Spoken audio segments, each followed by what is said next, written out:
All right, so I think it's about time. Do we know how many people are on right now? 8. 8, okay. Oh, there they are down there.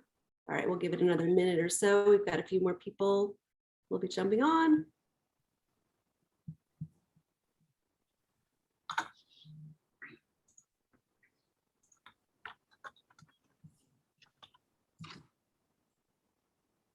What's a couple minutes early?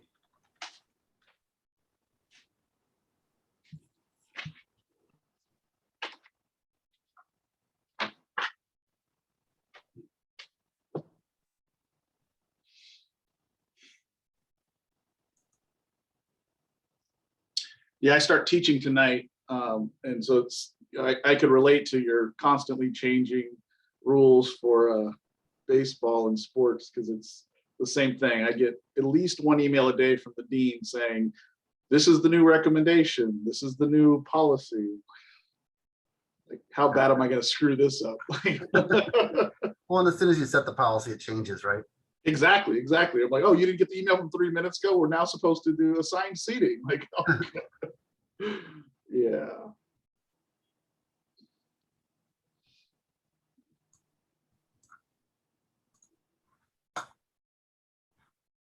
Willamette did a pretty good job, though. They had no outbreaks on campus and only 28 infections. All happened off campus, and no spread. I mean, out of a couple thousand employees and students and contractors and guests, like, that's not bad.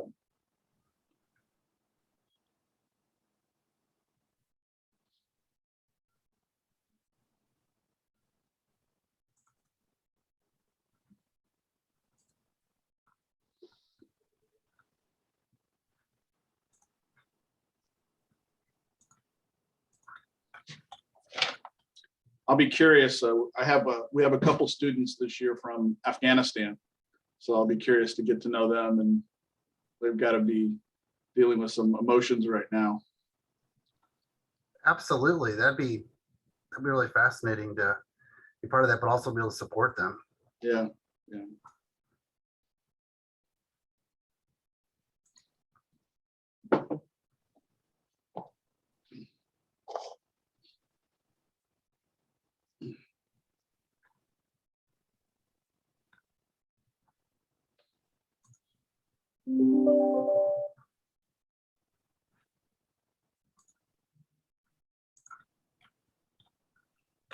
Hello all, welcome to our planned giving webinar.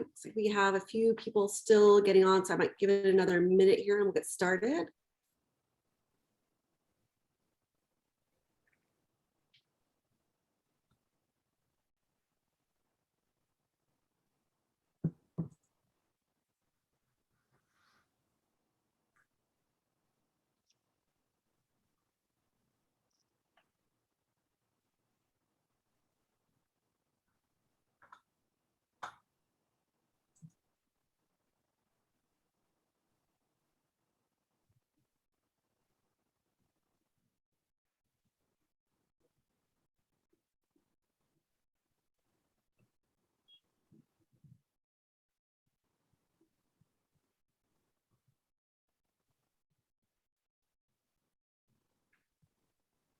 Okay. Well, welcome all to Columbia River Keepers Planned Giving webinar. I want to say thank you for standing up for clean water and healthy communities all up and down the Columbia. I'm grateful you're joining us today. It's donors like you that actually power the work that we do. You are the ones that make it possible for us to get community organizers into these communities up and down the river, have our lawyers help with all of the public process that communities are using to fight these fossil fuel terminals. Together, we are working in these communities. We're enforcing environmental laws. We're stopping illegal pollution. We're protecting salmon habitat. Most importantly, in some ways, we're challenging these climate-wrecking fossil fuel terminals, and we're winning. All of this happens because we're working together, and I cannot overemphasize the importance of our donors and making that possible. It is because of donors that we're able to go into communities when these fossil fossil fuel terminal proposals are just sort of nascent ideas, and we're able to go in and get real facts to people that are living in these communities under threat, and to stand with them and give them all of the tools they need in order to stand, to fight these big, very intimidating projects, and would stick with them until we win. And so far, we've got an amazing track record. And it is really powered by donors. It's that flexibility that we have. We're not dependent on grants. We're very much dependent on people just like you. So I'm grateful that you joined us today, and are going to hear from Chris Magaña, who is the president of IMS Capital and our actual financial advisor here at Columbia Riverkeeper. And then also we have Eric Weiland he's a partner at Samuels, Weiland and Cantor and an estate planning attorney. And they're donating their time today to talk about how each of us can maximize our charitable giving and minimize the tax burden. And there's a lot of things that have changed in the last few years, and lots of different ways to sort of maximize that giving now, and then also be planning for the future. So we have about 45 minutes today. And so we're going to be pretty high level because they're going to go over a number of things: IRAs, stocks, some of the estate planning pieces for now and also for later. There is an opportunity to put questions into the chat, and they'll be monitoring the chat as we go through this 45 minutes, and we'll be sort of addressing those as we go through these various different aspects of giving. If there are more specific questions, they're certainly happy to help with that as well. Both of them had said they would stay on a little bit later. So if you have a more specific question, don't hesitate to put that there. Also, if you don't want to share it broadly, we'll be having their contact information up afterwards as well. And with that, I will hand it over to Chris and Eric. Thank you. On behalf of Chris and myself, we're very excited to be here. In our practice areas, one of the areas we actually met and became friends over was being able to work with individuals on supporting different charities, as well as being charitably inclined ourselves.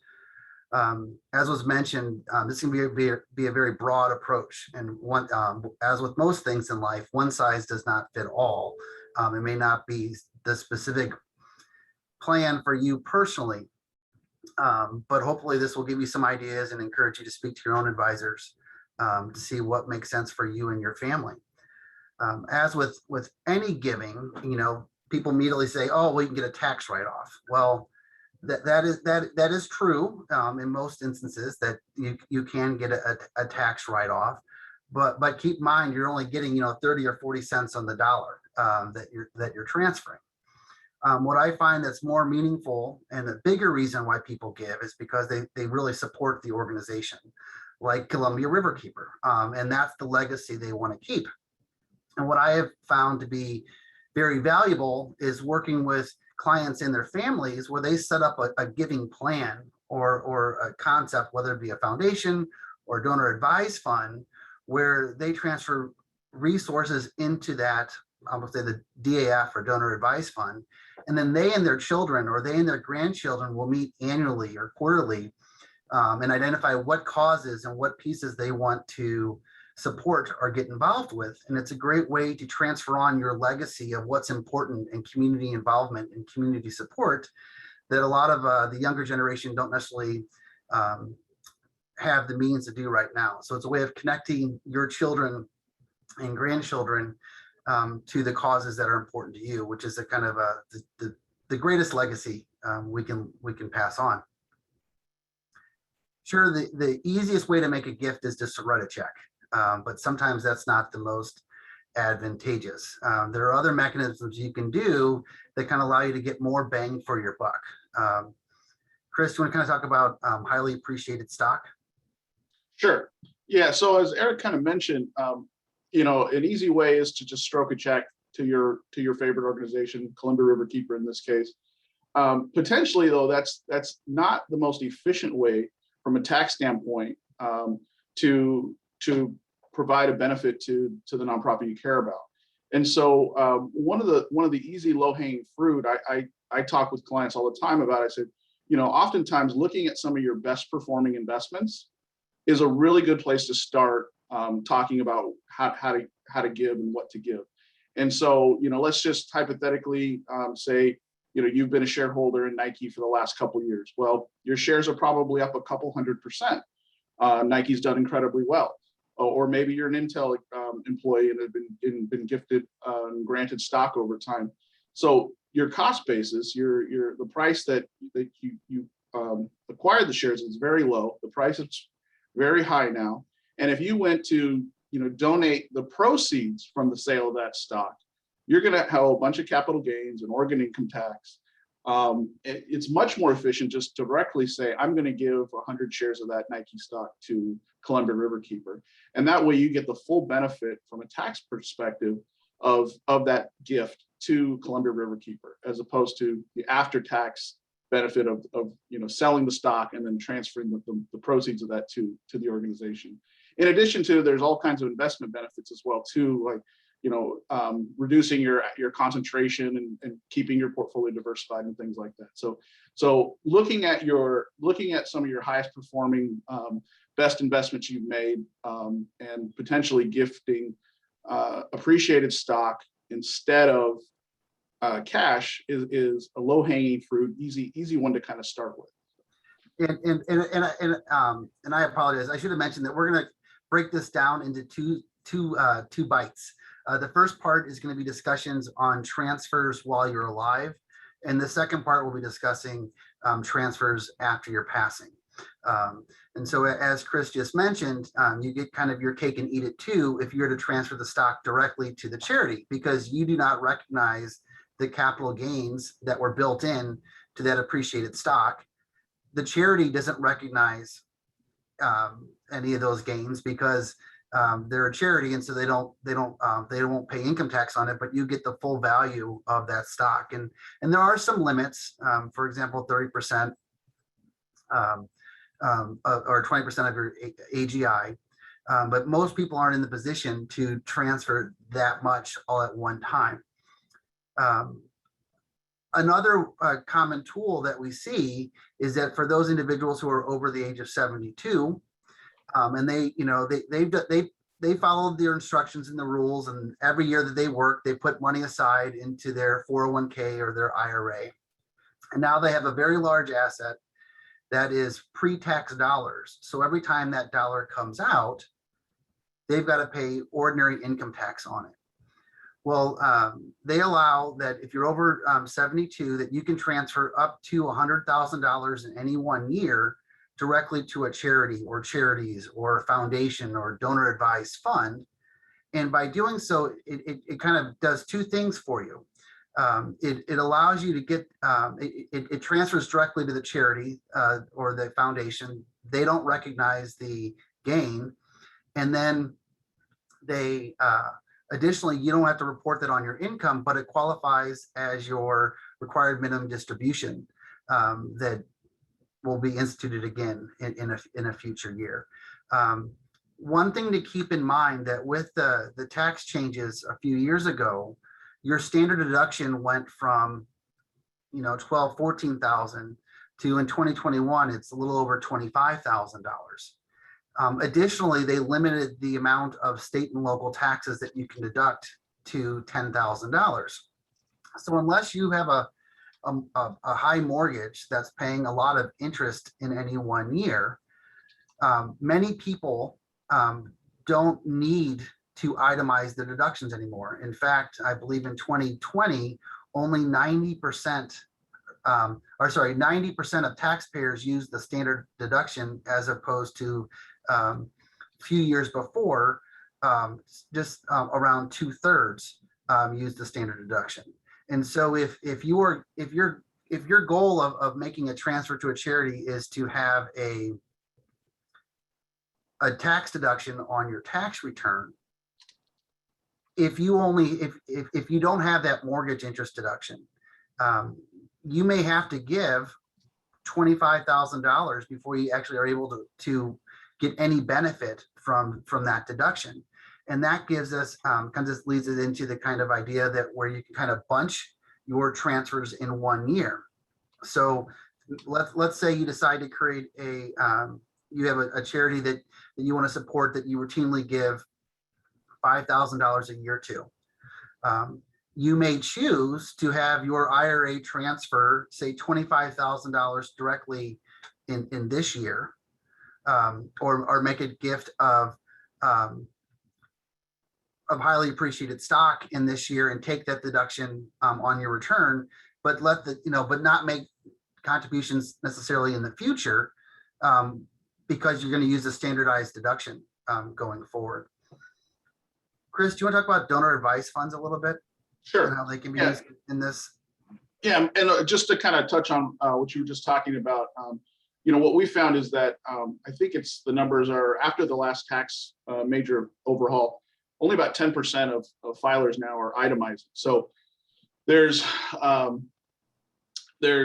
lot less of that happening. So one concept which Eric kind of mentioned briefly is this idea of bunching, which is maybe you say, okay, I give 5,000 or 10,000 a year to Columbia Riverkeeper every year, but instead maybe saying, well, I'm gonna take 3 or 4 years worth of donations and make them in 1 year, and that way I'll be able to itemize and get kind of more bang for the buck from that gift.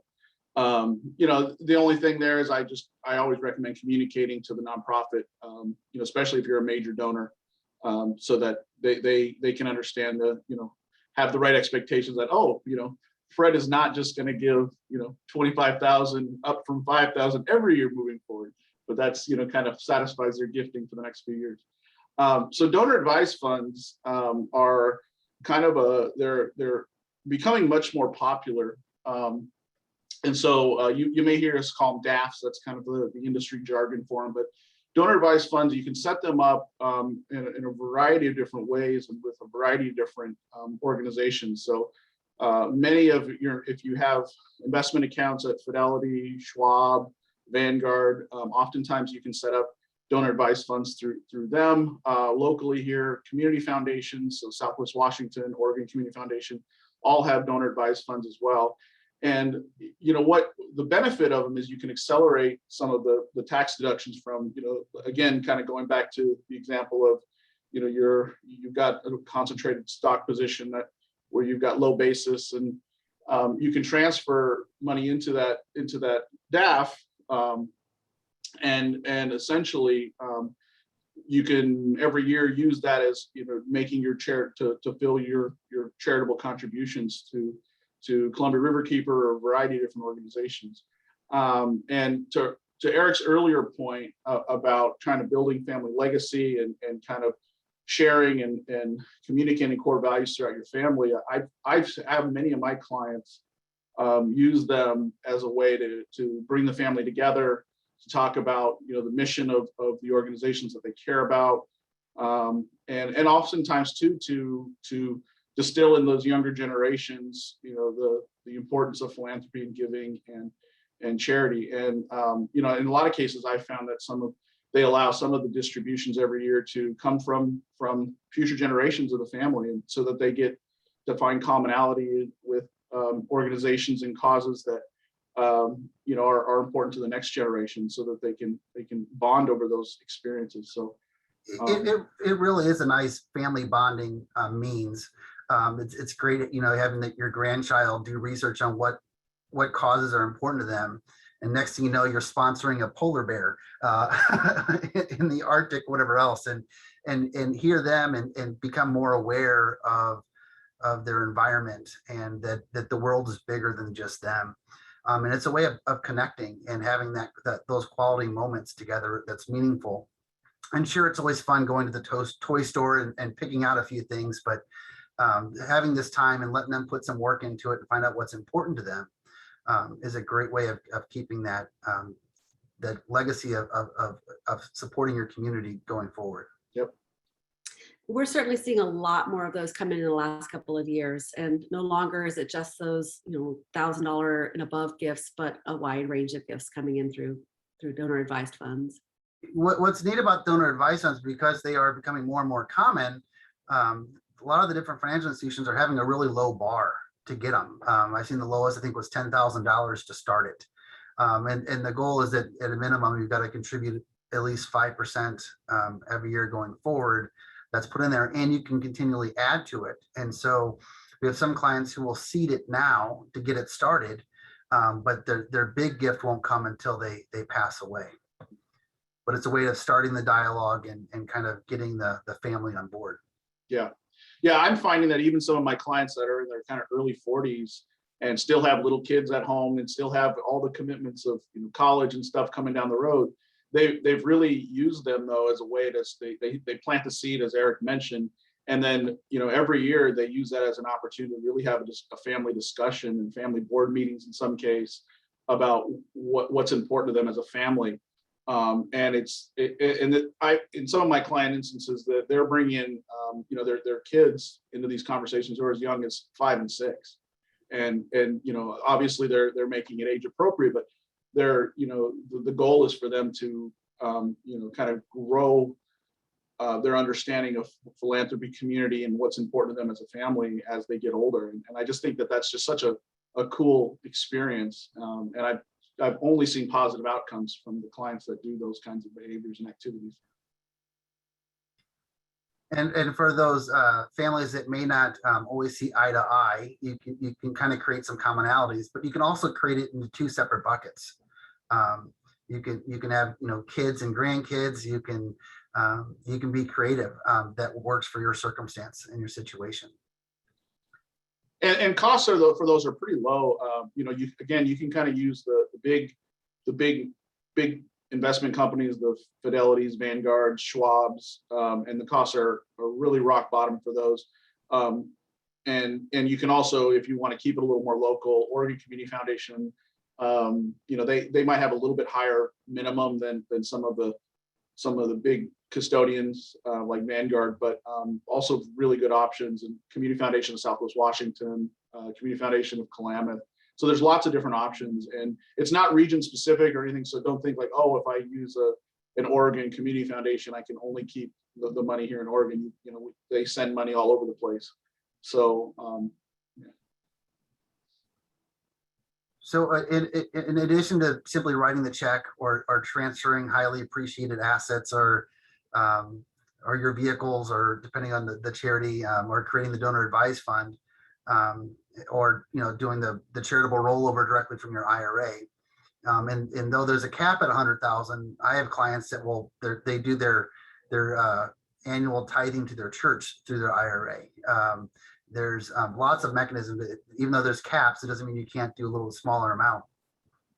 But additionally, other things that you can do while you're alive, that if you want to be a little bit more creative, or you don't necessarily want to give it all away, is that you can do charitable trust, and you can do charitable remainder trust, where you basically are creating an annuity or an income stream to an individual, or even to yourself over your lifetime, or a period of years, that will pay a fixed amount each year based off a percentage of the initial contribution or the value at the each year for whatever the trust is worth.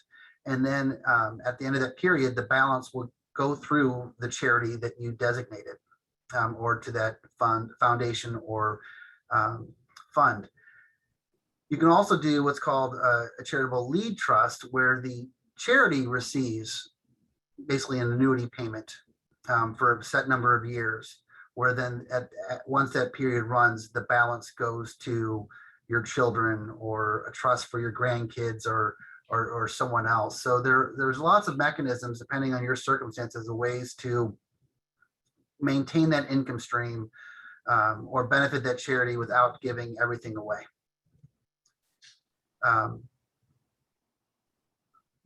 Stocks and bonds and cash are the easiest ones for charities to receive. Once you start getting into fixed assets like antiques or artwork, there's different tax laws and valuation issues that you've got to be aware of. But it doesn't mean that it's not possible. That's really what you have, or what you can do. At this point, before we transition to what happens to your stuff when you pass away with respect to charities, does anybody have any questions on issues for while you're still alive in those type of transfers?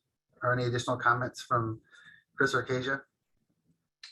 I just have one. I am seeing more frequently client, and I think probably this is a product of that the age of people that are turning 72 and a half or in their mid 70s. Oftentimes they have pensions still, and I don't know if that'll be the case for a lot of folks coming down the pipe in 10, 20 years. But I have a lot of clients who I kind of characterize millionaire next door types that they between Social Security, what they're getting from a pension, what they're pulling out of their other rentals or investment income, really are kind of cranky about being forced to take money out of their IRAs.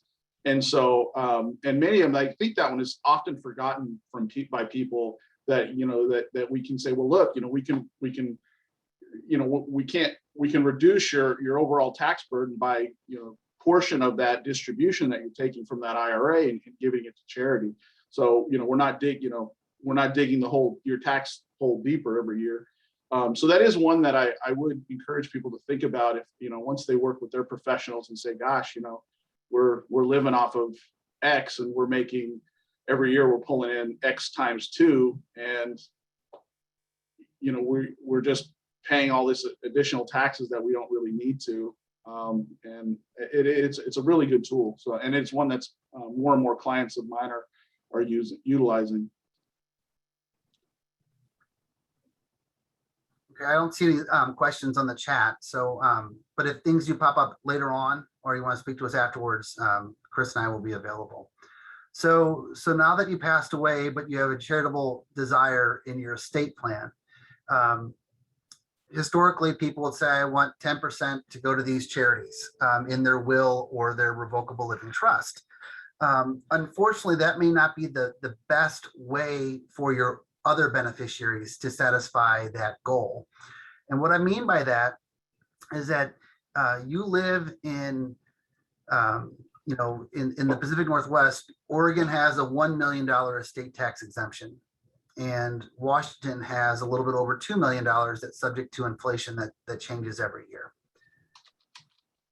If you were to give 10%, or let's just fix up $100,000 to charity upon your passing, from the estate tax perspective, you're going to get the exact same write-off. However, it's more and more common for individuals to have very large IRAs. And those IRAs, when they get paid to your children, that they will trigger income tax consequences to your kids.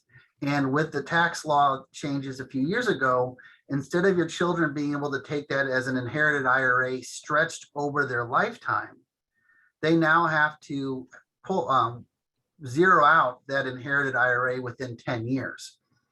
And we have a lot of individuals who listen to their advisors and maximize their retirement savings. Well, their retirement savings now might be their largest asset.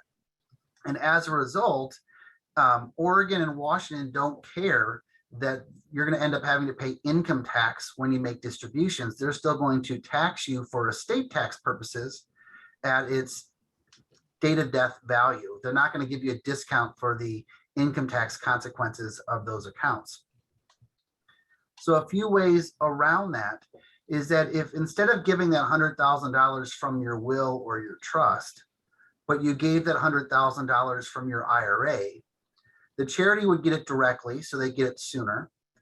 That $100,000 to them is the same whether it came from the IRA or if it came from your trust or a will. The benefit, though, is for your other beneficiaries.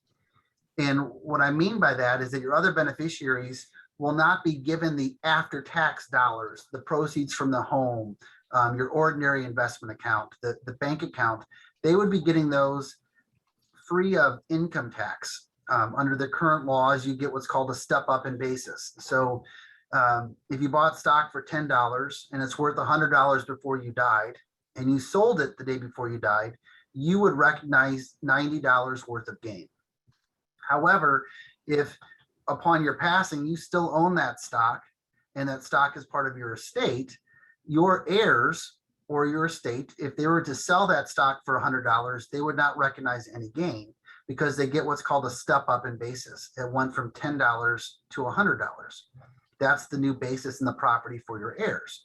So if we're able to preserve what I refer to as these after-tax assets for the heirs and use your retirement account to satisfy your charitable intentions, it gives you more bang for your dollars, because now your heirs aren't paying income tax on the amount that goes to the charity, and they have more assets. But meanwhile, the charity's still getting the same amount, and the impact on your estate tax is the same. So it's kind of a win-win situation using your IRA to help fund your charitable intentions. Additionally, it's really easy for you to fix it, because your IRA is subject to what's called a beneficiary designation. So whoever or whatever you have listed as the recipient of your IRA upon your passing is who or what receives that funds or that percentage or that fixed dollar amount. So regardless of what your will says or your trust says, so in order to change your beneficiary designation, you just need to call your financial advisor. They'll send you a form and you can sign it and update it. You don't have to pay an attorney to update your overall plan. So a real simple and cheap and cost-effective way to make a charitable gift upon your passing would be to name a charity or a donor advised fund or a foundation as a recipient of of a percentage or fixed dollar amount of your IRA.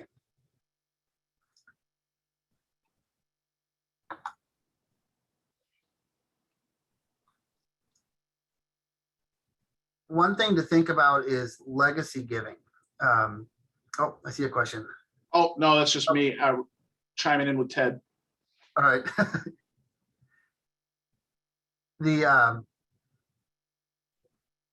So one thing to think about and keep in mind is your beneficiary designation, but also look at your overall estate plan and your documents and what controls your assets. So there's two main estate planning paths that people choose to take. One is going through the will-based plan, where they have a will that would go through probate and you have named beneficiaries in that document. People also will create what's called a revocable living trust. And one of the benefits of a revocable living trust is that it avoids probate. So when you are working with your financial advisor with respect to your IRA and the beneficiary designation, or on life insurance or joint ownership accounts, is to understand that your will or your trust will control only to the extent there's not an outside contract. And that beneficiary designation on your retirement account is a contract.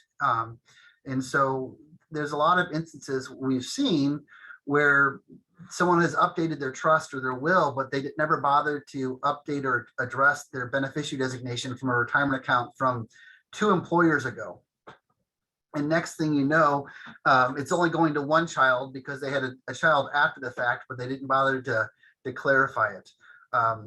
One instance, they actually went to an ex-spouse that we're pretty sure was not the overall intention that they wanted to receive. So whenever you are reviewing your overall plan and you work with your family to talk about what's important to you and what you want to see happen, don't ignore outside assets that you have that might not fall under the umbrella that you think. So ask your advisor, hey, are there any payable on death or transfer on death provisions on any of my accounts? The accounts I have beneficiary designations, can you provide me an updated list of what they say? So that way you can you can have assurance and have some peace of mind knowing that your overall plan is in place, that your retirement accounts and your investment accounts are working with what your will or your trust says. And if they're not, that's when you need to speak up to get the help you might need in order to make sure things say what you think they should say. Yeah, I can't stress that point enough. That this is, as somebody who does that on an annual basis with all my clients, we review all of that. It's amazing how many times they've made changes to that, or they thought they've made changes to it, and they've never communicated that to us. And so making that an annual kind of check-in is, I think, a really good best practice. oftentimes there's no change, but the times where there should have been a change, it's kind of catastrophic typically so, just a quick 10-minute conversation or review of your beneficiaries and contingent beneficiaries online, or, asking your advisor to give you a list every year to review with you and your family. It's just, I think it's a really, really easy thing to do and really helpful. And it's really important if you've converted say your 401k and put it into an IRA, or you switched advisors, or your advisor switched brokerage houses. Yep. It's amazing how that transfer doesn't necessarily transfer the beneficiary designation with it. And so if you've had any of those changes, I would encourage you to reach out to your person and ask them just to confirm for you what they have on file. The number of times we've seen situations where they switched offices, but the beneficiary designation didn't transfer with it. And as a result, then you've got to look at the fine print of the new financial institution of who receives it. And sometimes sometimes it's not a big deal. Sometimes it says it's going to go to next of kin. And that's what, most people have their estate plan say. But if you have tax planning, or if there's a reason why you're funding one child a little bit more, maybe it's because of the relationship, or it's because of their needs, or maybe you have a child that has special needs, and so you have everything going into a trust for their benefit to allow them to continue to get governmental aid. If all of a sudden they get a piece of the retirement account directly, it may cause some problems. So being that Chris and I just keep pounding on this, it's very important, and it causes a lot of issues, and it's well worth you picking up the phone and calling your advisor just to confirm. Additionally, make sure that there aren't any payable on death or transfer on death provisions that you're not aware of or that you don't want. And the other thing to keep in mind is that it's very common for individuals, especially as they get older, is that they'll put a child's name on their bank account in order to help them pay bills or just get access in case something happens to them. And usually, without fail, the purpose of doing that is for a source of convenience. It's not to actually give that account to that individual. Unfortunately, when you do that, let's use a bank account as an example. There's two ways to add someone onto an account. One is as a signator or a signer on the account, where they can sign and get access to it and transfer things, but they're not an owner. And the other way is as a co-owner. And by default, when you go into the branch, it seems like they automatically put you on as a co-owner, which in and of itself isn't a bad thing. However, if you have 5 kids, there's a large amount of funds in this one account. Upon your passing, that one account legally, contractually, is going to go to the co-owner on the account. And depending on the relationship with the siblings, that person may or may not contribute those funds back to the estate to be divided overall amongst your beneficial intent. Additionally, in situations like that, if you did have charitable provisions in your will or your trust, if that account goes outside of probate or outside of trust, then that charity will not get a piece of that account, which may or may not be your intent. I speak a little bit to intent as well. We have received a few bequests at this point, not very many, but a few, and we know that we're in several of our members' estate plans.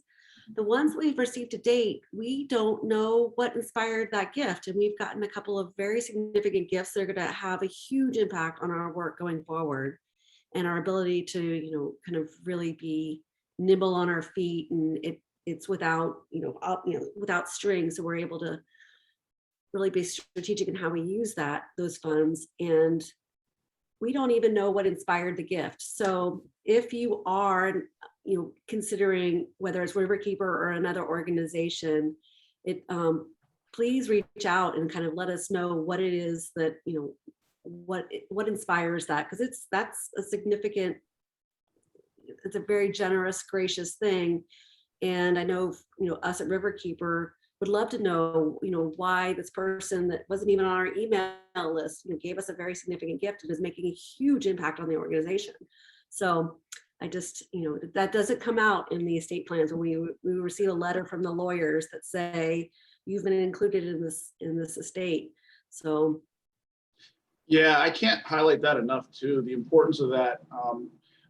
So I've been the treasurer of 5 different nonprofits over my professional career, and it seems about a third of the gifts come in, these larger gifts come in, and there's really no connection to the organization, or it's only been like, oh, well, Sarah gave $500 a year, and then all of a sudden we get this $250,000 gift, but we don't really know much about her. And I'll tell you that it's always, I think, from properly being thanked properly to understanding how that money is going to transform the organization, to just understanding the inspiration that it energizes the staff and the team.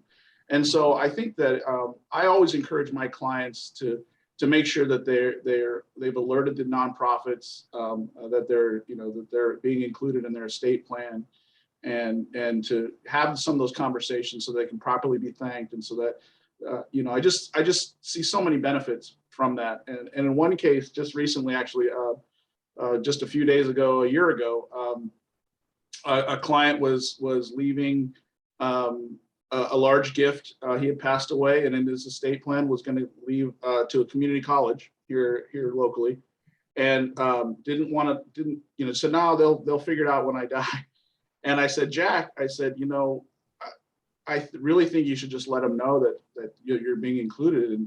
And okay, Chris. And so he ended up going to lunch with the executive director and did a quick little walkthrough with the team. And he called me up after that and he said, you've earned your keep in the last few years of your fees just by making me do that, because I really felt really grateful. I felt like they were incredibly grateful, and I'm more energized about this organization now than I was when I decided to make the gift.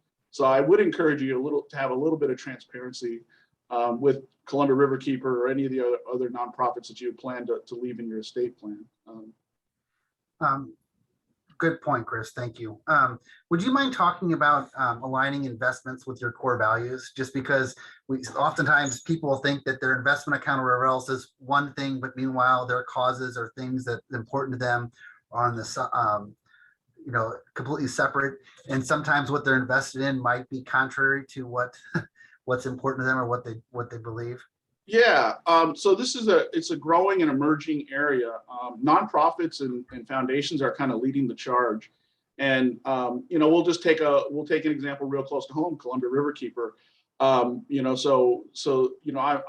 My team is stewarded with protecting and growing some capital for Columbia Riverkeeper so that they can stay in the fight for decades to come and be very financially flexible. Now, with that, we have to put money to work in the capital markets, and very early on we identified that we wouldn't want to be investing CRK's capital in organizations that they might potentially be suing at some point, or doing things that are counter to all the hard work that the team is doing. So we built a policy around some restrictions and some exclusions around some areas of the market that we don't want to be a part of and we don't want to promote. And so you're also seeing this with a lot of education related nonprofits where they're avoiding gun manufacturers and some other kinds of parts of the market where maybe those interests don't align very well. The interesting thing is the evidence is still out, but there's a growing body of work that's coming out saying, in the old days we believed that, you're giving up investment return to feel good about not being invested in coal companies or airlines or whatever it is that your values say you shouldn't be invested in. What we're seeing more recently over the last decade or so is the evidence is changing, where there's actually a growing amount of evidence that shows that returns are on par, if not higher, for investment strategies that include an ESG lens, environmental, social, and governance piece. And I mean, the best guess as why I can tell you why I think that there is some truth to this mounting evidence is that I think it shows not necessarily that, you know, certain part of the market is bad, but I think what it does, it shows some real thoughtfulness that's going into building the strategy and investing money in companies that are maybe a little more focused on the long-term results of the organizations and the investments, as opposed to maybe the shorter term, what's the hot stock or what's the hot part of the market today. So, you know, I encourage all my clients that have you know, well-articulated core values to really consider moving in that direction with their investment portfolios as well. So that, you know, and again, I think it's just another small change and nudge that we can make that is in the right direction. And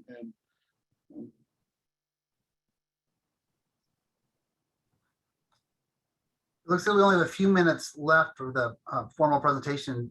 If anyone has any questions, go ahead and type it into the chat. What is the best way that people could help support CRK at this point, do you think? Oh, you're muted. Sorry about that. I was looking over the chat. Well, Riverkeeper is powered by members, and so there are numbers count. So even small contributions, they matter and they add up. Certainly, it's not just the financial contribution, but it's also when we're going, you know, before a judge on a particular case, we're able to have standing. We're able to say, we are representing you, our members, in this case, for instance, against the EPA over water temperatures in the Columbia. So don't think that small contributions don't make a difference. They absolutely do. Knowing that we are, you know, going to be included in various different people's estate plans, and, you know, we hope we don't have those for a long time. However, knowing that that donors believe in what we're doing and that we're going to be here for a long time. We're committed to protecting clean water well into the future. We've been here for 20 years. We'll be here for 20 more. The needs are great. They're not going away. Knowing that people are including us in those plans, that means a lot to the staff. It's like, okay, this is like, people are behind us. Like they're here. We you know, it's not just us, because sometimes it's like you're in the trenches and it feels like, you know, we're never getting out, but that we have folks that believe in the long run with us. That makes a difference as well. Taking the actions, we have, you know, the petitions that are up on the website, those make a difference as well. One of the things that really I'm proud to be part of this organization for is that, you know, we are not just about a few major donors and a few funders. It really is a collaborative effort of, you know, folks that are just able to write a check, folks that are showing up at the hearings, folks that are, you know, talking to their neighbors. It is a collaborative effort, and it is showing results. And, you know, we are going up against the big guys together and we're winning. So I wouldn't say that there's one particular way. I know in my work with donors and all that, my biggest piece is that it feels good to you, that it's something that is, you know, it is not, you know, not something you're doing out of guilt or anything like that. It's something you're doing because you love the river and you want to see it continue. You want, you know, future generations to enjoy salmon, being able to take their kids out and, you know, have a salmon dinner, those sorts of things. So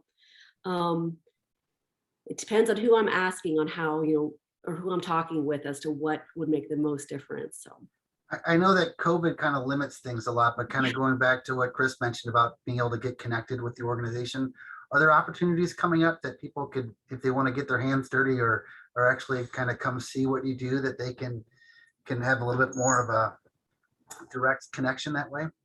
well, we were planning a couple of events that we have just this week said, well, okay, we're not going to be doing these. So we, the most important thing is we keep each other safe. We do have Love Your Columbia, which is a series of webinars. If you are on this call, then you'll be getting those kind of emails that are alerting you to the whole series. I think there's like 8 of them now, and they'll take place, regularly over the fall, and it'll be a wide variety of topics. Some of them will be more sort of we have one coming up that is a composer in residence, and so that'll be a concert, and so kind of feeding that part of our our whole.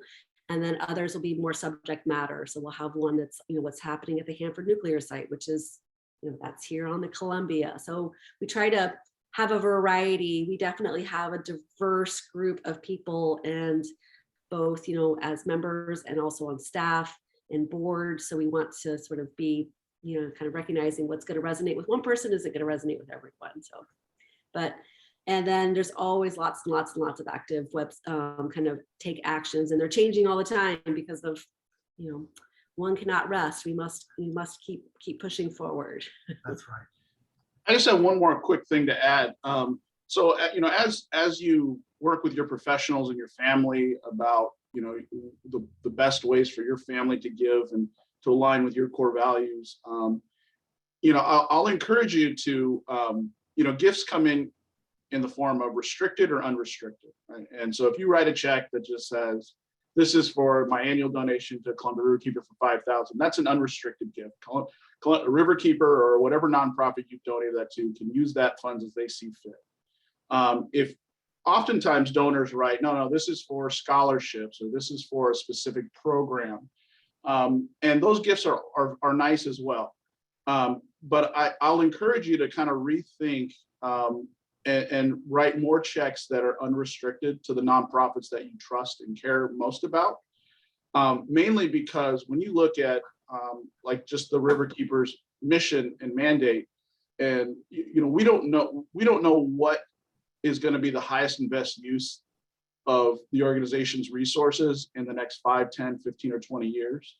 And we want them to have the operational flexibility to meet the need and the demands of clean water and keeping the Columbia River beautiful for decades to come. And if we've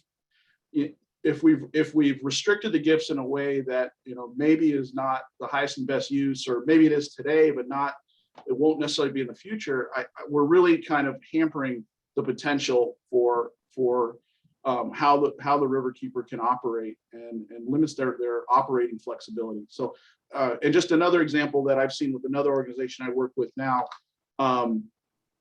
COVID was not on anybody's radar screen 2 years ago. Most of I had 2 organizations that operate in a almost similar space. And one of them had mostly restricted funds. One of them had mostly unrestricted funds.